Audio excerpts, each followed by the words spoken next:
नमस्कार मंडळी, स्वागत आहे आपल्या आशीर्वाद स्वामींचा या चॅनलमध्ये. आज आपण गायांचं नियोजन कसं काय केलं ते मी तुम्हाला सांगते. म्हणजे पहिलं गायांसाठी 2-3 गाया होत्या त्यावेळेस चांगल्या 9-10 गाया होस्तवर इथंच होत्या. ह्या जागेवर हे दिसतं नाही इथं इथं आम्ही त्यांच्या गायांखाली हा कोबा केला होता इथं.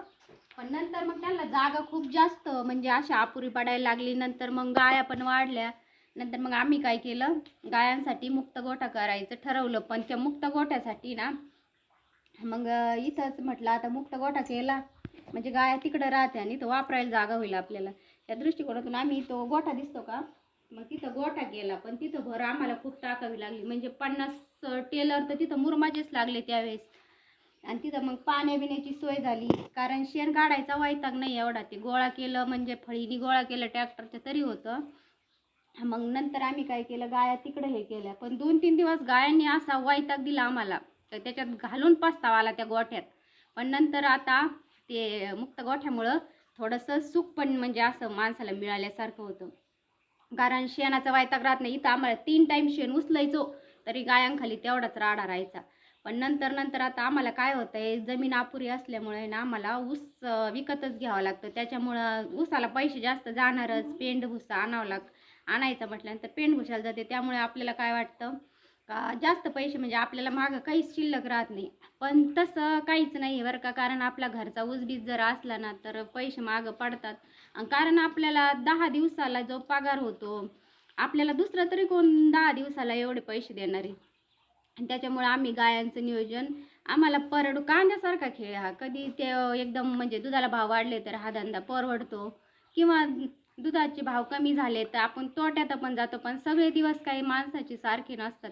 त्यामुळे काही क्षण असे येतात, काही क्षण तसे येतात. काहींच्या गाया मारतात, मग त्याने काय म्हणायचं, मी गोठाच म्हणजे गायांचा व्यवसायच करणं सोडून देईन.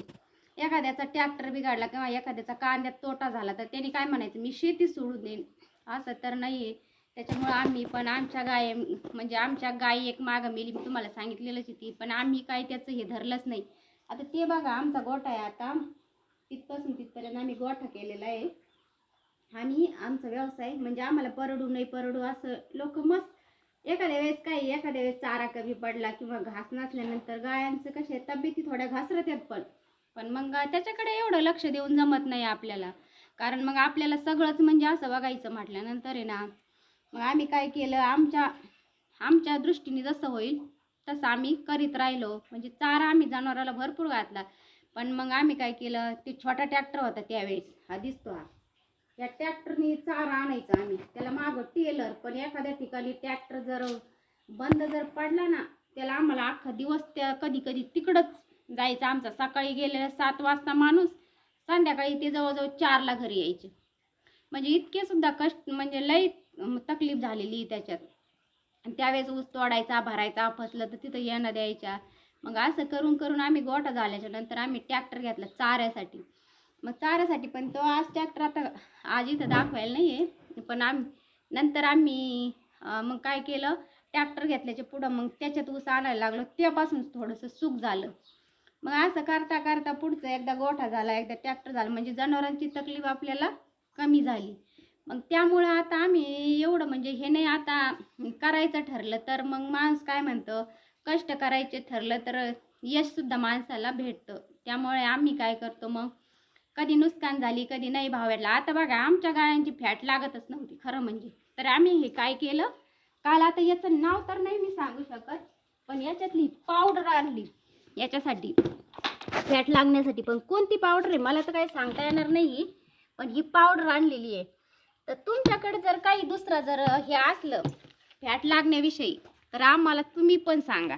कारण आमच्या गायांची फॅट जरा कमी लागत होती, त्याच्यामुळं दुधाचे भावसुद्धा कमी निघत होते ना. त्यामुळे कसं आहे, माणूस म्हणताना इतकं आपण कष्ट करतो, यांना देतो, आणि दुधाला जर भावच नाही भेटला तर माणूस कसा आहे, थोडा कष्टीसुद्धा होतो, दुःखी होतो. त्याच्यामुळं मग ही पावडर आम्हाला सांगितली होती, डॉक्टरने सांगितली होती, तर आम्ही पावडर आणलेली. आता हिच्यापासून जर फरक पडला तर आम्ही तुम्हाला व्हिडिओमध्ये सांगू. आता आम्ही कालपासून केलेली ही सुरुवात घालायली पावडर. पण मग आता याच्यापासून काय माहिती फरक पडतो का नाही पडतो. चला, फरक पडला तर सांगते तुम्हाला नक्की. पण आता आहे ना, हे आम्ही मशीन, ह्या बाईचं मशीन, हे बघा इथं हे मशीन आहे.